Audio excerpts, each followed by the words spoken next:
Hello hi welcome to my YouTube channel home science Darpan में आप सभी का वेलकम है।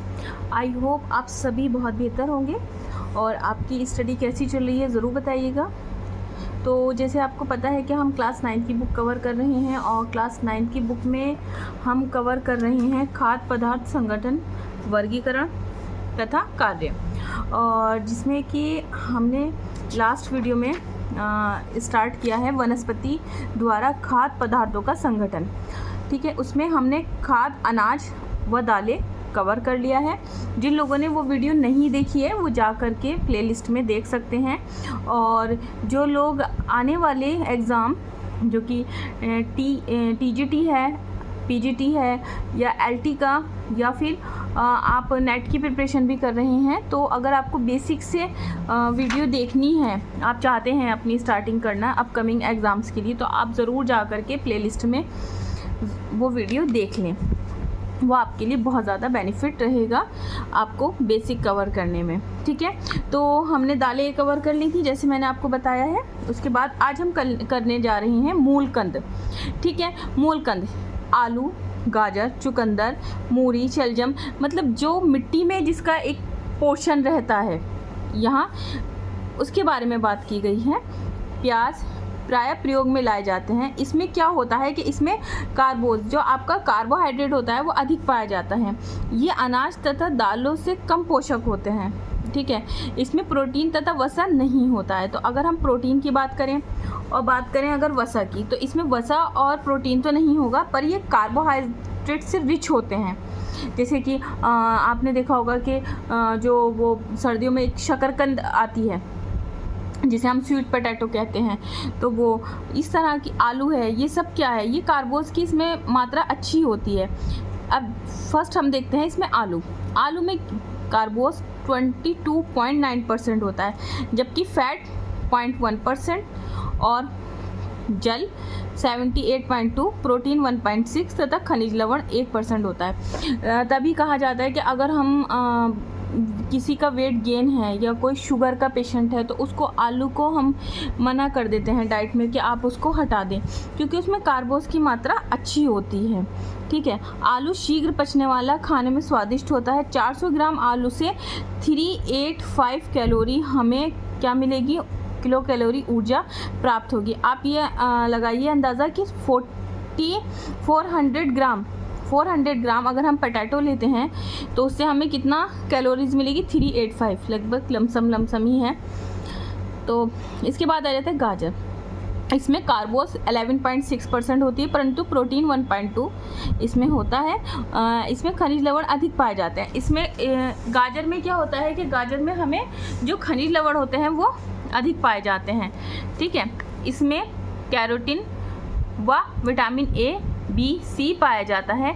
इसमें पौष्टिक तत्व कम पाए जाते हैं, अतः शरीर के विकास की दृष्टि से महत्वपूर्ण होती है। आँखों के लिए बहुत ज़्यादा इम्पॉर्टेंट है कि इसमें क्या है कि खनिज लवण तो अधिक पाए जाते हैं और इसमें कैरोटीन, विटामिन ए, बी, सी पाया जाता है और पौष्टिक तत्व कम पाए जाते हैं।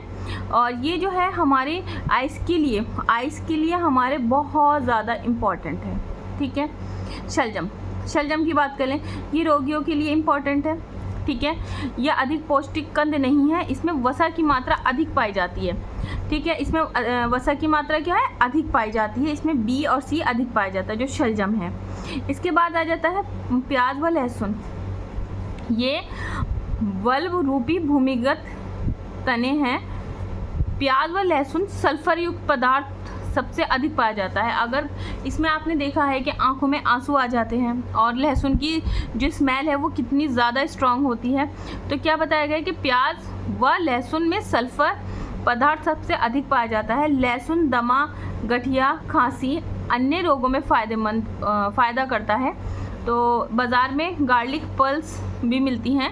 ये रक्त शोधक है, अतः त्वचा के रोग नहीं होता है। कोलेस्ट्रॉल की मात्रा को कम करता है। आपने देखा भी होगा कि जो लोग हार्ट से, किसी को हार्ट डिसीज़ अगर है या हार्ट की कोई भी प्रॉब्लम है, तो सुबह में या फिर डॉक्टर के प्रिस्क्रिप्शन के हिसाब से गार्लिक को अपनी डाइट में इंक्लूड करने के लिए कहा जाता है। और गार्लिक हमारे जो हृदय है ना, उसके हार्ट के लिए बहुत ज़्यादा बेटर रहता है। जो हमारी जो ब्लड है उसकी फ्लो में हेल्प करता है वो। प्याज व लहसुन का प्रयोग अवश्य करना चाहिए, हृदय रोग से बचाता है। प्याज व लहसुन का प्रयोग अवश्य करना चाहिए, इसमें गुड़ पाया जाता है। लहसुन कृमिक नाशक व क्षय रोग निवारक भी होता है, यानी कि ट्यूबरक्लोसिस में भी ये हेल्प करता है। ठीक है, उसके बाद में आ जाता है हरी सब्जी। ठीक है, अच्छा ठीक है, आप एक और जैसे कि मैंने आपके साथ क्वेश्चन जो है वो डिस्कस करती चलूँ कि जैसे आलू में क्या पाया जाता है, गाजर में क्या पाया जाता है, इसमें जैसे टमाटर में लाइकोपिन पाया जाता है, और प्याज में क्या होता है। इस तरह से जो क्वेश्चंस हैं वो आते हैं। और जैसे कि अपकमिंग नेट का भी एग्ज़ाम है, तो मैं आपके साथ नेक्स्ट वीडियो शॉर्ट वीडियो लेकर आ रही हूँ, आप ज़रूर देखें। वो टीजीटी पीजीटी में हेल्प करेगा, और जो आपका नेट का एग्ज़ाम है अपकमिंग उसमें भी हेल्प करेगा, तो आप ज़रूर देखिएगा। उसके बाद आ जाती है हरी सब्ज़ी। हरी सब्ज़ी में आपको गोभी, भिंडी, टमाटर, बैगन, पालक आदि सभी हरी सब्जियां हैं। ये सब्जियां शरीर को शक्ति तो नहीं देती, परंतु क्या होती है, हमारी रक्षा करती हैं। हरी सब्जियों में कार्बोस 3 से 6% होता है, प्रोटीन 1 से 3% तक होता है, इसमें वसा पूर्णतः अभाव होता है। इन सब्जियों में चूना, फास्फोरस, आयोडीन, गंधक, सोडियम अधिक मात्रा में पाए जाते हैं। विटामिन ए पालक तथा पत्ता गोभी में मक्खन से 3 गुना होता है। देखिए, अब जो क्वेश्चंस हैं वो सीधे सीधे फ्रेम नहीं होते हैं, और थोड़ा सा आपको जो है वो स्टैंडर्ड करके पूछ लिया जाता है। तो आपसे इस तरह से क्वेश्चन बन सकता है FYQ में, यानी कि फ्यूचर में आपके साथ जो क्वेश्चन आ सकता है अपकमिंग, कि विटामिन ए पालक और पत्ता गोभी में मक्खन से कितना गुना अधिक होता है। ठीक है, तो 3 गुना अधिक पाया जाता है। ये सब्जियां मल शोधक तथा रोचक होती हैं, इनमें अतः इनको पर्याप्त मात्रा में प्रयोग करना चाहिए। मल शोधक और रोचक मतलब इसमें फाइबर होता है।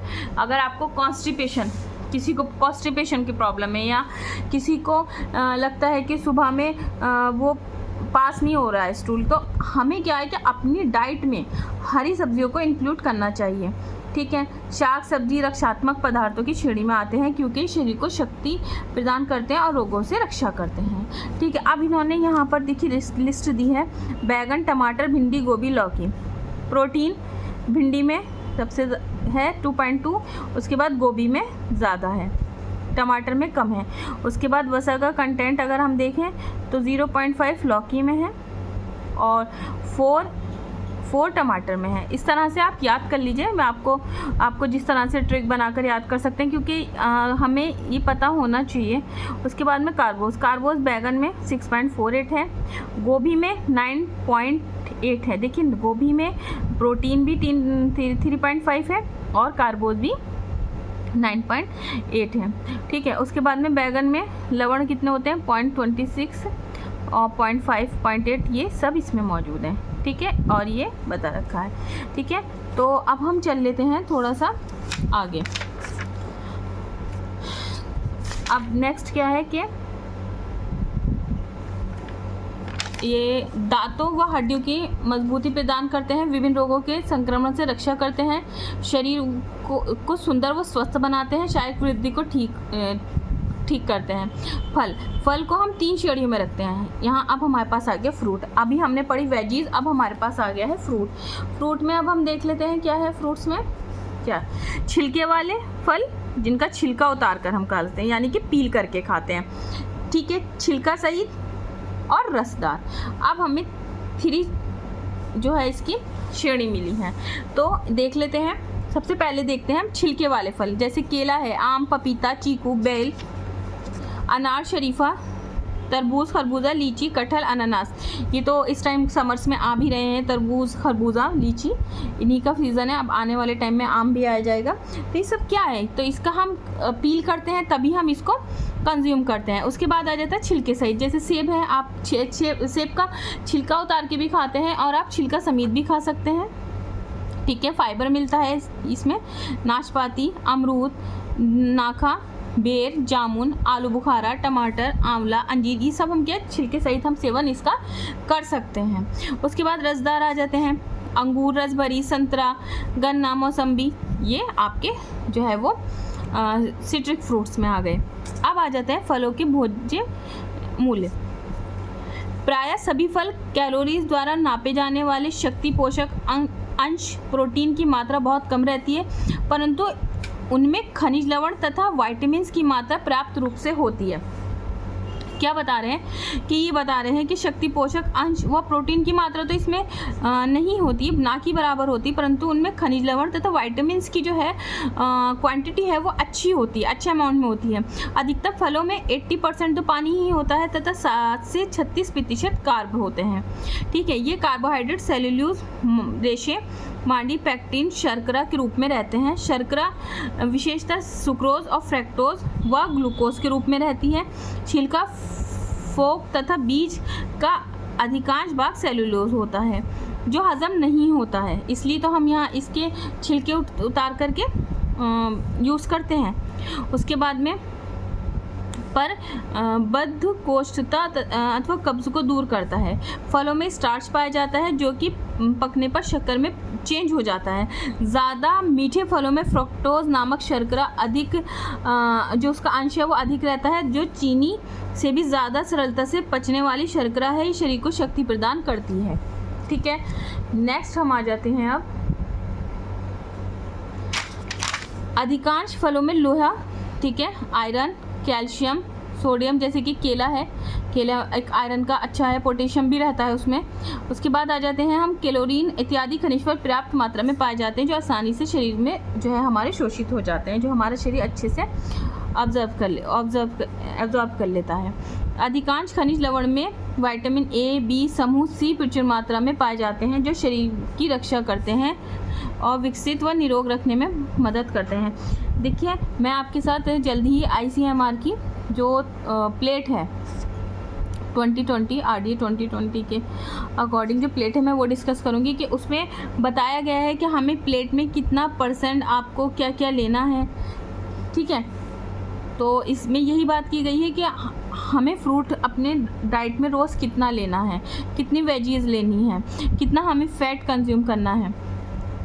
तो हमें अपनी डाइट में क्या है कि शरीर की रक्षा करते हैं और विकास निरोग रखने में मदद करते हैं फ्रूट्स हमें।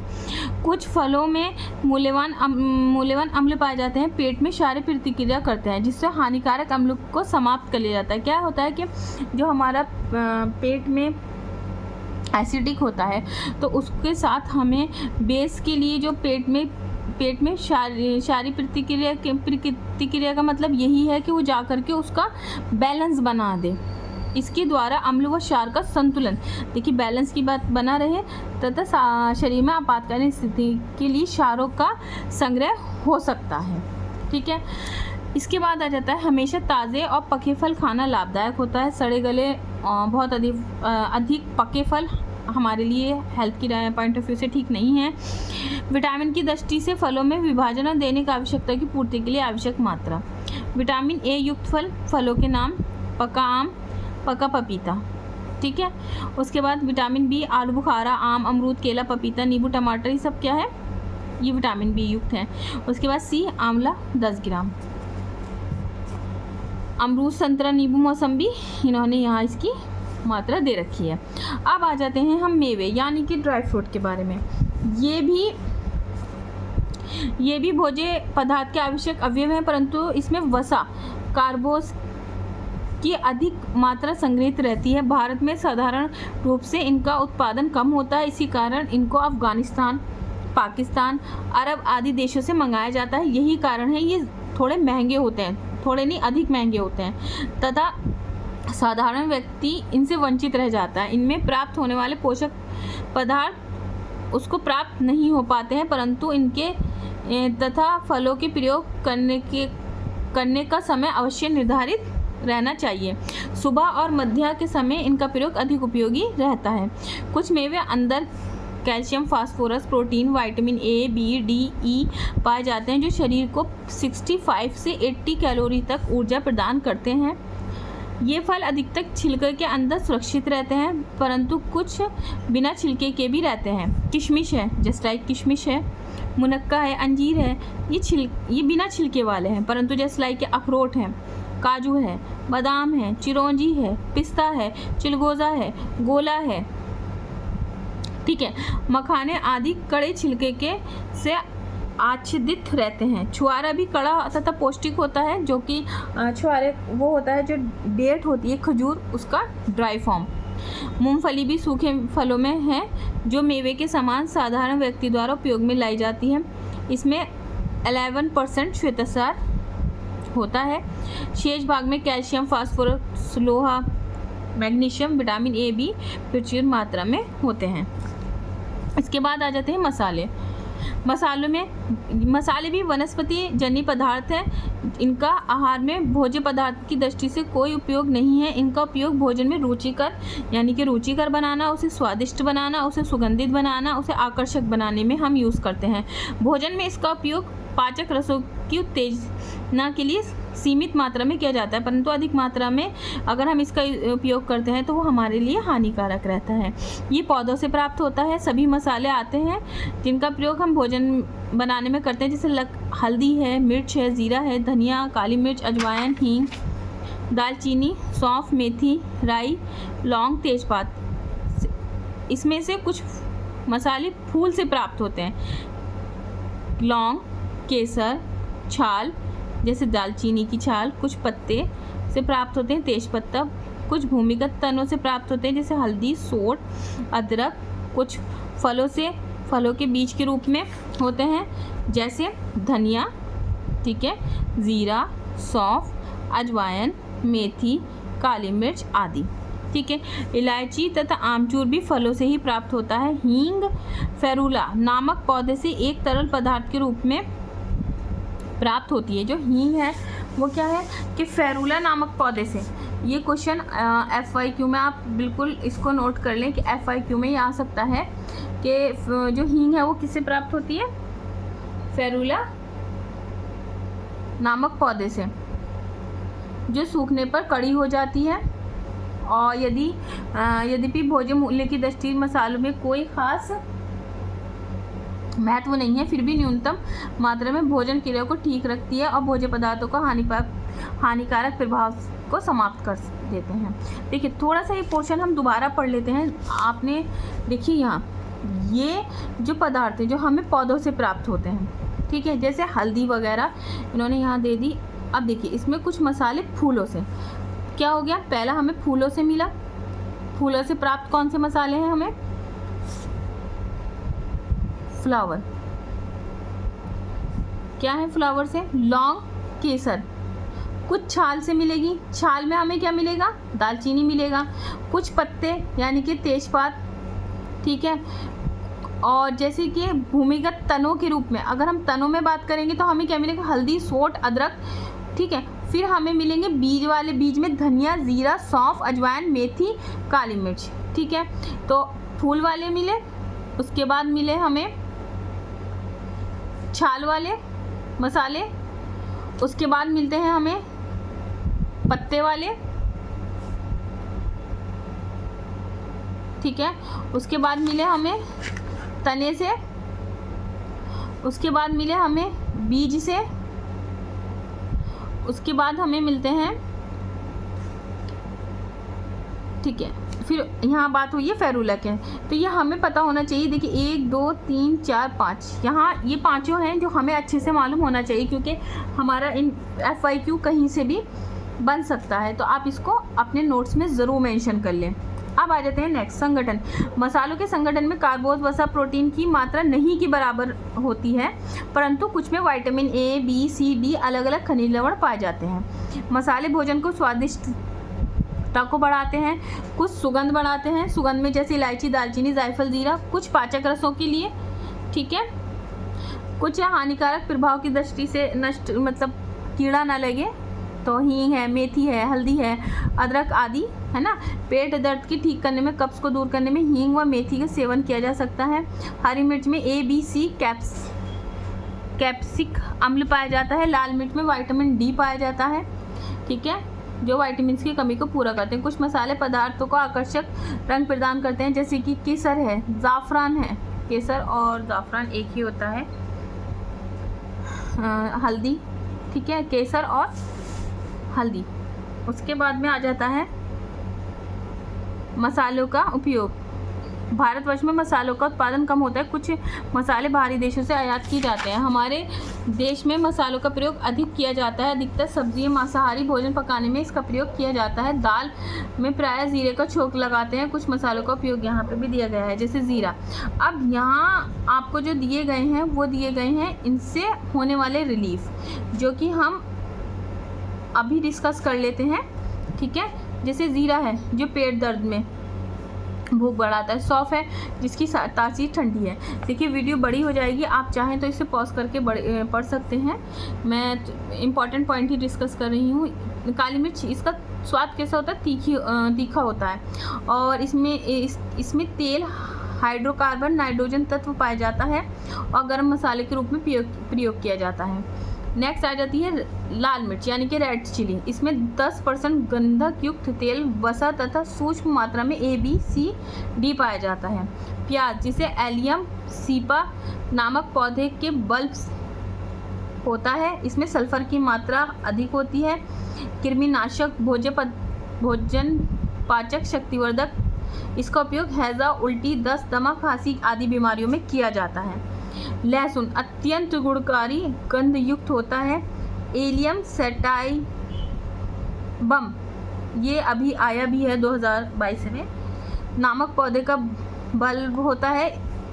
प्रोटीन, स्टार्च, कैल्शियम, फास्फोरस, गंधक पाया जाता है। रक्त शोधक, भोज्य पदार्थ, शक्तिवर्धक, रोग निवारक है।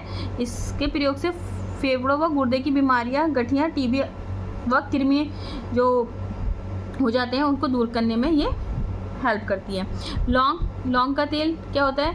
रेसिन व टेनिन पाया जाता है जो दांत दर्द में इम्पॉर्टेंट है। हल्दी, करक्यूमा नामक पौधे की गांठ है जो रक्त शोधक, विषनाशक, दर्दनाशक और खांसी में हेल्पफुल है। इसके बाद ही क्या, ये फेरुला नामक पौधे से पाया जाता है जो कि पेट दर्द में और पाचक में और सुगंध में भोज्य पाचक में तथा सुगंधदायक है। तेजपत्ता, दालचीनी, ये सिन्नामोन नामक पौधे से प्राप्त होता है। गंधक युक्त तेल होता है जो भोजन को सुगंध प्रदान करता है। मेथी, ये पीले दानों के रूप में होती है। ये भोजन पाचक, शुद्धवर्धक, रक्त शोधक, पेट दर्द नाशक होती है। इसका प्रयोग वायु पित्त रोगों में, गठिया के जो रोग हो जाता है उसमें किया जाता है। तो मैंने यहाँ तक आपके ये मसाले निपटा दिए हैं, हमने फिनिश कर लिए हैं। आप इस पोर्शन को 2-3 बार ज़रूर देख लें, वीडियो फास्ट फॉरवर्ड पर कर। वीडियो थोड़ी बड़ी हो गई है, बहुत ज़्यादा इम्पॉर्टेंट है और आने वाले अपकमिंग नेट एग्ज़ाम में यहाँ से बन जाते हैं क्वेश्चन कि जैसे प्याज है, ये एलियम सीपा नामक पौधे का क्या है? बल्ब होता है। ठीक है, उसके बाद लहसुन के बारे में, एलियम सेटाइबम नामक पौधे से प्राप्त होता है। तो आपको ये होता है ना, मैचिंग लिस्ट में दे दें, तो यहाँ से आप ज़रूर इसको देख लें। तो आपको ये वीडियो कैसी लगी ज़रूर बताइएगा और please do like, subscribe my channel. Thank you so much for watching video. और आपको मैं एक शॉर्ट वीडियो लेकर आ रही हूँ UGC नेट के लिए कि किसमें कौन सा जो है एंजाइम होता है, ये ज़रूर आप देख लें वीडियो को। Thank you so much for watching video.